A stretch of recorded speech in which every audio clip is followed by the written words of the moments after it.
Ay, ikaw! Sigurado ka ba talaga na hindi ka tatakbo palayo? Ay, Pagka. Sigurado ako na isa ka sa mga taong pagod na sa katatrabaho. Masyado ko maraming kinain alimango, kaya naging ganito ako. Ako si Crablante. Kaya bakit hindi ka tumakbo palayo? Pagka. Gusto mo na bang mamatay? Iyon na ba yun? ang totoo, hindi ganun. Hmm? At hindi totoong pagod na ako sa katatrabaho. Sa katunayan, naghahanap ako ng trabaho ngayon. May interview ako kanina, pero hindi ako natanggap. Nawalan tuloy ako ng gana sa kahit anong bagay. Kaya kahit nasa harap ko ngayon si Crablante, wala ako sa mood para tumakbo. Pagka. Ano bang mangyayari pag hindi ako tumakbo? Pagka. Wala rin kabuhay-buhay ang mga mata mo gaya ng akin. At dahil pareho tayong dalawa, sige, mabuti ba pabayaan na lang kita. Saka isa pa, ibang klaseng biktima kasi ang hinahanap ko ngayon. Isang bata may malaking baba. At tatanggalan ko siya ng mga braso pag nakita ko siya.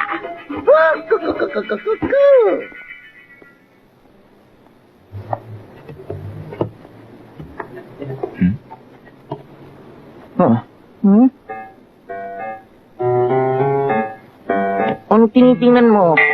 Batang may malaking baba. Kapag nahuli siya, patay siya. Hoy, bata. May nakaaway ka bang isang taong alimango? Oh. May nakita akong ganun sa park. Dinruwingan ko siya ng nipol nung tulog siya. Tama siya nga. At wala siyang kaide-ideya kung gaano katindi yung ginawa niya. Paano to? Pwede ko siyang tulungan. Oo. Ang kaso, ang sagwa ng itsura ng batang to. Saka wala naman akong kinalaman dun. Pabayaan ko na lang. Tama. Ano nga naman ang pakialam ko ron? Huli ka! Ano ba tong ginagawa ko? Oh? Bata! Gusto ka niyang saktan! Umalis ka na rito! Huwag mo na akong alalahanin! Umalis ka na! Pero, yung soccer ball ko kasi... Soccer ball? Hoy, lalaki! Ano ba yung ginagawa mong yan? Huwag mong sabihin sa akin binabalak mong protektahan yung bata. At bakit hindi? Binabalak mo siyang tapusin dahil lang sa isang inosenteng biro? Hindi naman pwedeng mangyari yun. Huku! Alam mo, marami na ako tinapos na tao. At sino man bumiro sa akin dahil sa itsura ko, talagang pinagbabayad ko. Alam mo ba kung anong ginawa sa akin ng batang yan? Nakikita ko to! Drinuwingan niya ng lipo ng dibdib ko! Gamit ang permanent marker! At dahil ganito ang kamay ko, hindi kayo mapunasan!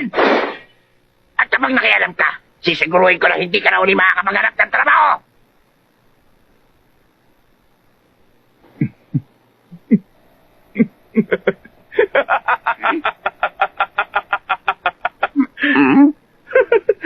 Alam mo, ngayon ko lang naisip, kamukha mo pala yung kalaban dun sa anime na pinapanood ko dati.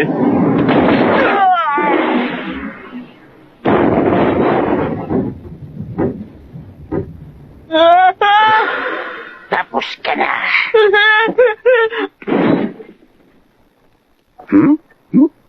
Sandali lang.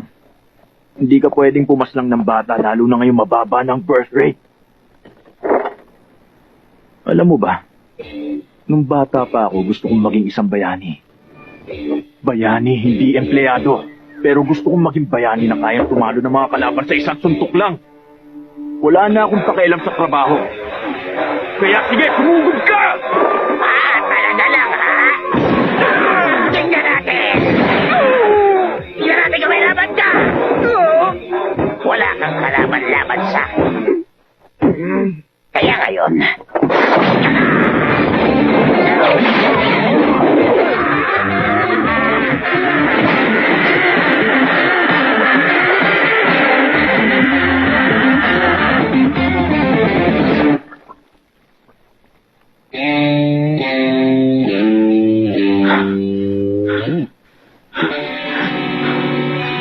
Tatlong taon na ba talaga ang nakakaraan simula?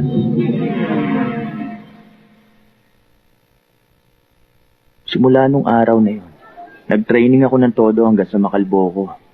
Lumakas ako hanggang sa wala na makatalo sa akin. Natupad ko rin ang maging isang bayani na pinapangarap ko. Pero ano to? Ano bang problema? Bakit pakiramdam ko ang daming kulang sa buhay ko? Mama! Kahanan inuhin po lahat, sir.